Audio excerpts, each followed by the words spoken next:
This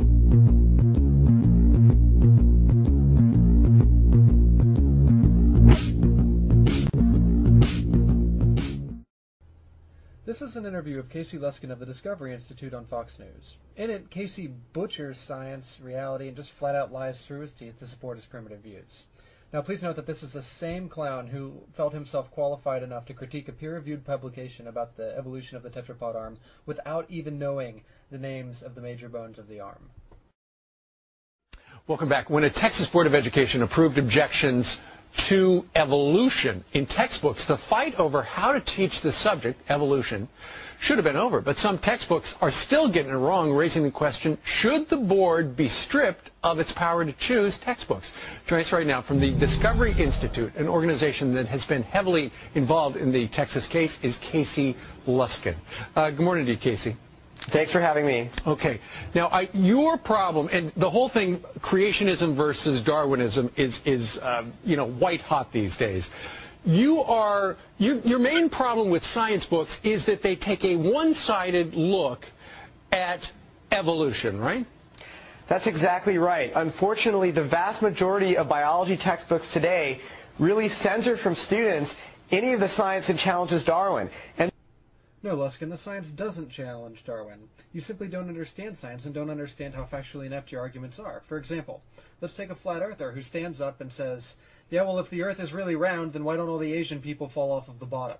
That's exactly what Luskin is doing. He's not understanding the arguments and therefore views the concept around earth, evolution, as being false because he thinks that he has this big hole. But again, his knowledge is so limited that he doesn't understand that those quote-unquote holes don't really exist. This is not about teaching creationism. This is simply about allowing students to hear about some of the evidence that challenges evolution as well as the evidence that supports it. Right, exactly. Now, and you told me during the break about 100% of the mainstream books get it wrong regarding evolution. And for instance, Haeckel's embryos, how do they get that wrong, all the books? Well, there are biology textbooks in use today that use these drawings of vertebrate embryos, things like chickens and cows and humans.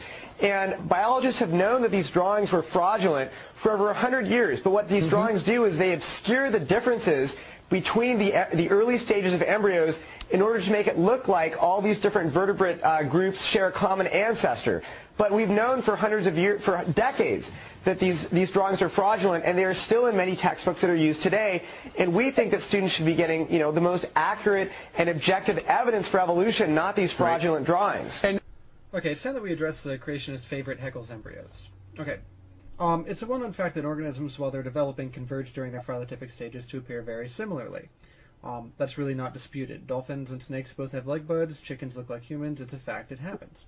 Now, what Haeckel falsely believed was that a vertebrate organism passed through different stages reflecting its evolution. So, for example, he argued that a human being would pass through a stage where it looked like a fish, then an amphibian, then a reptile, then onto the mammals that we are. He based this belief largely on an assumption that DNA couldn't really change, which, by the way, is a creationist favorite. That DNA had certain constraints, and that the embryo was sort of locked into its developmental course, and that modifications happened in the adult human being, or in the adult animal. We now know this to be false. So what Haeckel did was to exaggerate these similarities to demonstrate his point. So think of a caricature where the prominent features of a person are made much more prominent. Now, note that Haeckel didn't make any of these characteristics or similarities up. They are really all there in the embryos, and they are very similar. That being said, however, exaggerating them still isn't acceptable in science, which is why Haeckel's embryos are viewed the way they are. Note that the ironic thing about this is that Luskin is doing the same exact thing Haeckel did. While Haeckel dishonestly exaggerated the similarities in the embryos, Luskin is dishonestly exaggerating the differences in the embryos. He's doing the exact same thing, although I would argue that what Luskin is doing is more immoral, simply because what Haeckel based his drawings on actually existed. These similarities are there.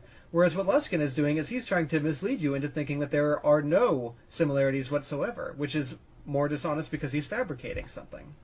Also, for some strange reason, creationists seem to think that Haeckel's embryos are a major source of people accepting evolution, when that's simply not the case. The similarities during development are nowhere near the strongest pieces of evidence supporting evolution, but instead they simply focus on this one thing because that's all that they can grasp at. It's actually kind of similar to people denying dinosaurs existed and finding one paleontologist who fabricated a dinosaur fossil so that he could get famous, and then they take that fossil and say, aha, this fossil is forged, all the books containing dinosaur fossils have it all wrong, it's completely wrong, dinosaurs never existed, we win. That's exactly what Luskin is doing, and that's exactly what creationists always do. Another example is Darwin's Tree of Life. I mean, that's what I learned back in the day, but there are holes all punched through that as well.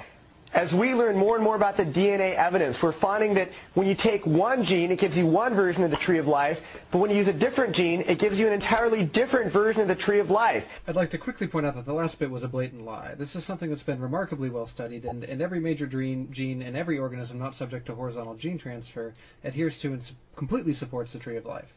Now, everything from the molecules in your eye helping you see to even snake venom completely adheres to the Tree of Life and supports it. I'll touch more on this here in 1 second. I'll let Luskin finish.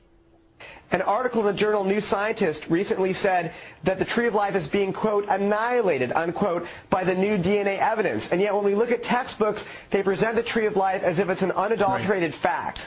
Folks, this is a perfect example as to why exactly you cannot trust these people. What the article in New Scientist demonstrated was that there was much more horizontal gene transfer early on than what we thought. So what is horizontal gene transfer? Well, it basically happens when two organisms of different species swap genes with each other. This happens mostly in bacteria and lower-level organisms. It's actually one of the major problems with antibiotic resistance in the sense that we all have normal flora and bacteria in our intestinal tracts.